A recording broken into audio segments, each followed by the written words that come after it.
একটি সম্পর্ক টিকিয়ে রাখতে অনেক কিছু কম্প্রোমাইজ করতে হয়।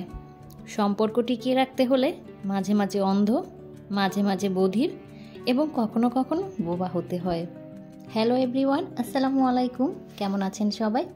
বাংলাদেশি ব্লগার লিপি চ্যানেল থেকে আমি লিপি আমার লাইফের নতুন আরেকটি লাইফস্টাইল ব্লগ নিয়ে আপনাদের মাঝে হাজির হয়ে গেলাম। আশা করছি যে যেখান থেকে আমার আজকের ভিডিওটি দেখছেন সবাই সুস্থ আছেন, ভালো আছেন এবং নিরাপদে আছেন। আলহামদুলিল্লাহ, আল্লাহর রহমতে আমিও আমার পরিবারের সবাইকে নিয়ে ভালো আছি।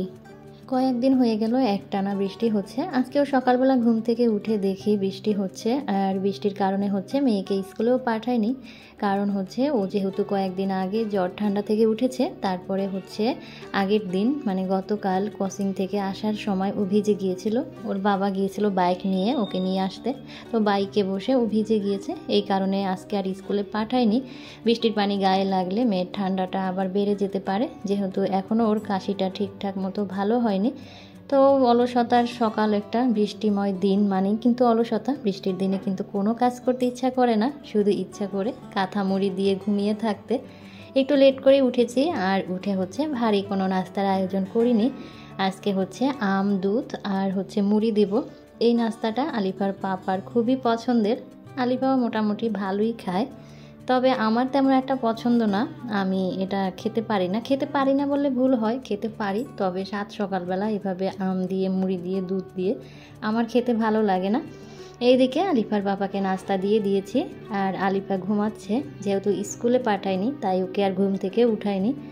আমি হচ্ছে চা দিয়ে পরোটা খাচ্ছি, তো ও হচ্ছে আম দিয়ে মুড়ি খাচ্ছে, সেটা নিয়ে আমি হাসাহাসি করতেছি। আর আমি যে চা দিয়ে পরোটা খাচ্ছি সেটা নিয়ে আবার আলিফার পাপা হাসাহাসি করতেছে। এরপরে নাস্তা করেও চলে গিয়েছে। আর এই যে দেখতে পাচ্ছেন একটা কিচেন অর্গানাইজার। আমার কিচেনটাকে স্মার্টভাবে সাজানোর জন্য আমি একটা স্মার্ট কিচেন অর্গানাইজার কিনেছি। অনেক দিনের ইচ্ছা ছিল এই রকমের একটা কিচেন অর্গানাইজার কিনবো, তো কিনে করে আর কেনা হয়নি, ফাইনালি কিনেই ফেললাম। আর এই তাকগুলোর যে মেজারমেন্টগুলো আমি একটু হাতে মেপে আপনাদেরকে দেখিয়ে দিচ্ছি। এই যে তাকগুলো, এটা কিন্তু আমার হাতের 1 বিঘারও মানে বেশি চওড়া। আমার হাতের কাছে এখন ফিতা যেহেতু নাই, তাই মেপে আপনাদের সাথে শেয়ার করতে পারছি না। আর এইটা আমার এখানকার একটা কাঠের ফার্নিচারের দোকান থেকে আমি কিনেছি। অনেক দিনের ইচ্ছা ছিল এরকম একটা অর্গানাইজার দিয়ে আমার কিচেনটাকে সাজাবো। আলহামদুলিল্লাহ, আমার স্বামীর অল্প ইনকাম দিয়ে আমি অল্প অল্প করে আমার ছোট ছোট স্বপ্নগুলো পূরণ করছি। আর আমি যে স্বপ্নগুলো পূরণ করতে পারছি সেটা কিন্তু শুধু আমার বুদ্ধি দিয়েই আমি করতে পারছি।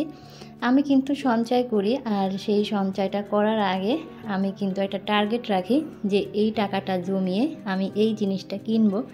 আর যেই জিনিসটা আমার কেনার মাথায় টার্গেট থাকে সেই জিনিসটার দাম সহ ডিটেলসে আমি আগে থেকেই জেনে রাখি, আর সেই অনুপাতেই হচ্ছে আমি কিছু টাকা জমানোর চেষ্টা করি। যখনই আমার সেই পরিমাণ টাকা হয়ে যায়, মানে আমি যে জিনিসটা কেনার টার্গেট নিয়ে টাকাগুলো জমাচ্ছিলাম, যখনই দেখি যে সেই জিনিসটা এখন আমি কিনতে পারবো, আমার কাছে সেই পরিমাণ টাকা হয়েছে, তো সেখান থেকে সেই টাকা বের করে আমি কিন্তু আমার সেই পছন্দের জিনিসটা কিনে নিয়ে আসি। আসলে আমরা তো মধ্যবিত্ত, চাইলেই আমরা সব কিছু নিতে পারি না। আজ একটা জিনিস পছন্দ হয়েছে, কাল গিয়ে যে কিনে নিয়ে আসতে পারবো সেটা কিন্তু আমাদের দ্বারা হয় না। আমাদের কোনো কিছু কেনার আগে অনেক কিছু চিন্তা ভাবনা করতে হয়, আর সেটা পাওয়ার জন্য আমাদেরকে অনেক ধৈর্য ধরতে হয়। আসলে ধৈর্যের ফল কিন্তু সব সময় মিষ্টি হয়। কিচেন অর্গানাইজারটা কেমন হয়েছে আপনারা কিন্তু আমাকে কমেন্টস করে অবশ্যই জানাবেন। আর খুব শীঘ্রই আমি এই কিচেন অর্গানাইজারটা দিয়ে কিচেনটাকে সাজাবো। এইদিকে নাস্তা করার পরে হচ্ছে আমি টেবিল গুছাবো, আর তার আগে আলিফার পাপা হচ্ছে গতকাল আনারস নিয়ে আসছিলো, সেগুলো হচ্ছে পলির ঝুড়িতে রেখে ডিপ ফ্রিজের উপরটা একটু নতুন করে সাজিয়ে নিলাম। নতুন করে সাজিয়েছে বলতে এখানে একটা মানি প্লান্ট যোগ করেছি, শুধু এতটুকুই। আর ঘর সাজাতে আমার বরাবরই ভালো লাগে, এখানের জিনিস ওখানে আর ওখানের জিনিস এখানে, আর বিশেষ করে তো গাছ দিয়ে ঘর সাজাতে আমার বেশি ভালো লাগে। এখন আমি ডাইনিং টেবিলটা খুব সুন্দর করে পরিষ্কার করে নিব। আর এই কাজটা করতে করতে আমি হচ্ছে এখন একটা আপুর কমেন্টস পড়ব। রাজিয়া খান আইডি থেকে আপু আমাকে কমেন্টস করেছে। আপু অনেক কিছুই লিখেছে, তবে সব কিছু আমি এখন পড়ছি না। আপু শুধু বলেছে যে আপুর ভিডিওতে ভিউ হচ্ছে না, কেন হচ্ছে, সবাই এরকমের করছে। আপুর ভিডিও অল্প একটু দেখেই সবাই একটা দুইটা কমেন্ট করে বের হয়ে যায়। এই কারণেই হচ্ছে আপুর খুব মন খারাপ। আপু নাকি এর আগেও 3-4টা চ্যানেল নষ্ট করেছে, এখন আবার নতুন একটা চ্যানেল খুলেছে, তো সেই চ্যানেলেও ইমপ্রেশন ডাউন, ভিউ হচ্ছে না।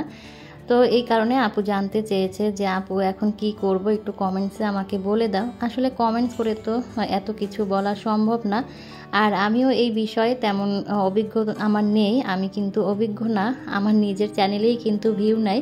তো তারপরেও আপু আমার দিক থেকে বলছি, তোমার ভিডিওগুলো কিন্তু আমি দেখি, তোমার ভিডিওগুলো খুব ভালো লাগে আমার, কারণ গ্রামীণ পরিবেশের ভিডিওগুলো আমার ভালো লাগে। কার কেমন লাগে আমি সেটা জানি না, তবে আমার কাছে খুব ভালো লাগে।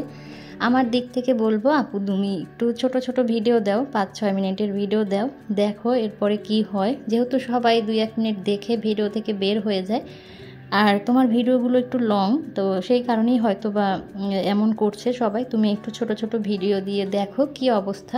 আর আপু একটা কথাই বলবো, হতাশ হইও না, ধৈর্য ধরো, ধৈর্যের ফল কিন্তু সবসময় মিষ্টি হয়।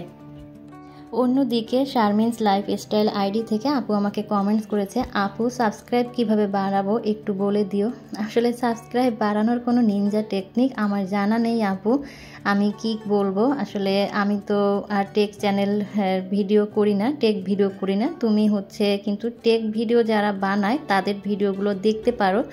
আর আমার দিক থেকে আমি বলবো আপু তুমি সবার ভিডিও দেখো, সুন্দর সুন্দর গঠনমূলক কমেন্ট করো, দেখবা তোমারও সাবস্ক্রাইব বাড়বে। তুমি অন্যের ভিডিওতে যখন গঠনমূলক কমেন্ট করবে, সেই কমেন্ট সেকশন থেকেও অনেকে কিন্তু তোমার চ্যানেলে যেতে পারে, গিয়ে সাবস্ক্রাইব করতে পারে। আর তুমি যাদের সাবস্ক্রাইব করেছো, তুমি তাদের ভিডিও একটানা দেখতে থাকো, তাদেরকে সুন্দর সুন্দর কমেন্টস করো, তারাও এক সময় তোমার ভিডিওতে যাবে, মানে তোমার চ্যানেলে যাবে, তোমাকে সাবস্ক্রাইব করবে। কারণ তুমি যদি 10 দিন একজনকে একটা কথা জিজ্ঞেস করো, 11 দিনের মাথায় কিন্তু সে তোমার কথার অবশ্যই উত্তর দিবে, উত্তর না দিয়ে কিন্তু থাকতে পারে না। তাই তুমি যদি প্রত্যেক দিনই অন্যের ভিডিও দেখো, একটা মানুষের ভিডিও দেখো, তুমি প্রতিদিন তার ভিডিওগুলো দেখবে, কমেন্ট করবে, এক সময় তুমি তার পরিচিত হয়ে যাবে, সে কিন্তু অবশ্যই তোমার চ্যানেলটা ভিজিট করবে এবং মানবতার খাতিরে তোমার চ্যানেলটা সাবস্ক্রাইব করে দিবে। তাই বলছি আপু, ধৈর্য হারা না হয়ে চেষ্টা চালিয়ে যাও, অবশ্যই সফলতা আসবে। ডাইনিং টেবিলটা গুছিয়ে আমি ওয়াশিং মেশিনটা মুছে নিলাম, আর দেখলাম ওয়াশরুমের এই যে সুইচ বোর্ডগুলো একটু ময়লা হয়েছে, সেটাও পরিষ্কার করে নিচ্ছি। ভিডিওর এই পর্যায়ে এসে বরাবরের মতো ছোট্ট সেই রিকোয়েস্টটা আপনাদের করে নিচ্ছি, যারা আজকেই প্রথম আমার ভিডিও দেখছেন বা আগে থেকেই দেখেন কিন্তু কোনো কারণে হয়তো আমার চ্যানেলটি এখনও সাবস্ক্রাইব করেননি, আজকের ভিডিওর কথা এবং কাজ কোথাও কোনো অংশ যদি আপনাদের এতটুকু ভালো লেগে যায়, আর সেই ভালো লাগা থেকে যদি ভালোবেসে প্রতিনিয়ত আমার এই সাদামাটা লাইফস্টাইল ব্লগগুলো আপনারা দেখতে চান, তাহলে চাইলে আমার চ্যানেলটি সাবস্ক্রাইব করে অল অপশনটি অন করে আমার সাথেই থেকে যেতে পারেন।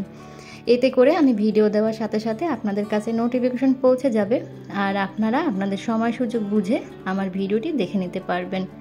যারা অলরেডি এই কাজটি করে ফেলেছেন তাদেরকে অসংখ্য অসংখ্য ধন্যবাদ। ভিডিও দেখার পরে অবশ্যই ভিডিওতে লাইক দিয়ে তারপরে বের হবেন।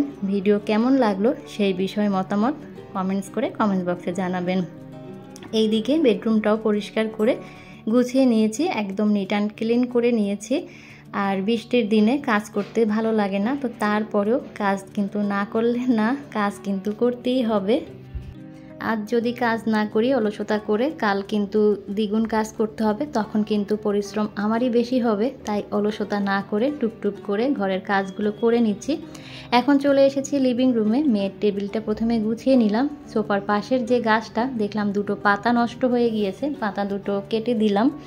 ব্লগ বাই জ্যোৎস্না আইডি থেকে আপু জানতে চেয়েছিল আমার সোফার কভারের প্রাইস কত, সেই সাথে SN মলি আইডি থেকে আপু জানতে চেয়েছিল আমি কোন পেজ থেকে সোফার কভারগুলো নিয়েছি আর সেই সাথে প্রাইস কত নিয়েছে। তো আমি হচ্ছে দুজনের প্রশ্নের উত্তর একই সাথে দিব। আর তার আগে একটু দেখিয়ে দিচ্ছি কভারটা। এটা হচ্ছে একটা চায়না লিলেন কাপড়, এটা কিন্তু ওয়াশেবল, কালার গ্যারান্টি আছে।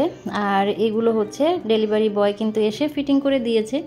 আর এই যে একদম টান টান হয়ে থাকার জন্য কিন্তু কিছু যে কি বলে এটাকে ফোম, এই ফোমগুলো ছোট ছোট চিকন করে কেটে এগুলোর ভিতরে ঢুকিয়ে দিয়ে গিয়েছে।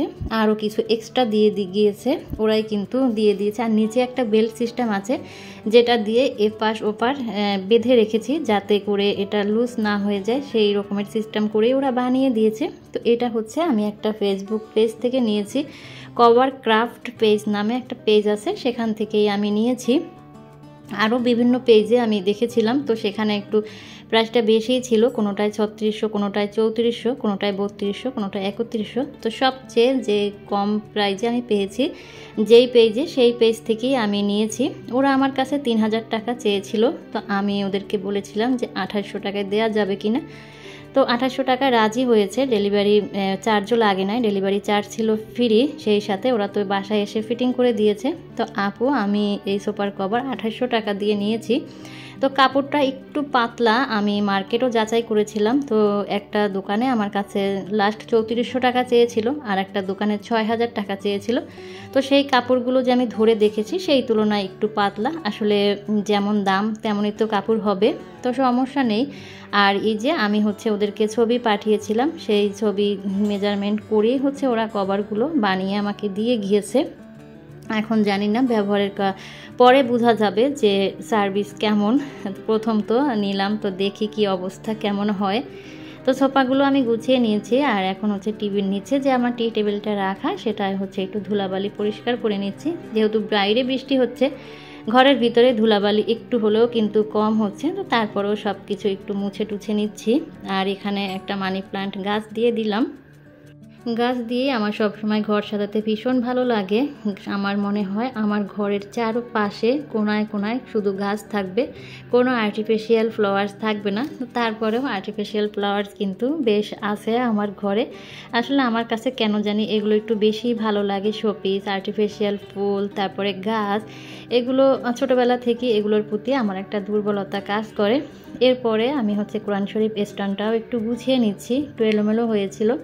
এক তাকে জায়নামাজটা ভাঁজ করে রাখছি, আর একটা তাকে আমার নামাজ পড়ার হিজাব দুটো রাখলাম। এই তো আমার ড্রয়িং রুমটা একদম গুছিয়ে আমি পরিপাটি করে নিয়েছি। এটা গুছানোর কিন্তু আরও অনেক কিছু বাকি আছে, যেমন এই জানালাগুলোতে পর্দা লাগাতে হবে, সোফার জন্য কুশান কিনতে হবে, সেই কুশানের আবার কভার কিনতে হবে, আমাকে আরও অনেক খরচ করতে হবে এই রুমটা সাজানোর জন্য। তো অল্প অল্প করে সব কিছুই করবো ইনশাল্লাহ। সবাই দোয়া করবেন। আর কেমন লাগছে আমার লিভিং রুমটা অবশ্যই আমাকে জানাবেন। সোফার কভারটা অনেকেই পছন্দ করেছেন, সব আপুরাই সুন্দর সুন্দর কমেন্টস করেছেন। সবাইকে অসংখ্য অসংখ্য ধন্যবাদ। আজ এখান থেকেই বিদায় নিয়ে নিচ্ছি। সবাই সুস্থ থাকবেন, ভালো থাকবেন। আল্লাহ হাফেজ। আসসালামু আলাইকুম।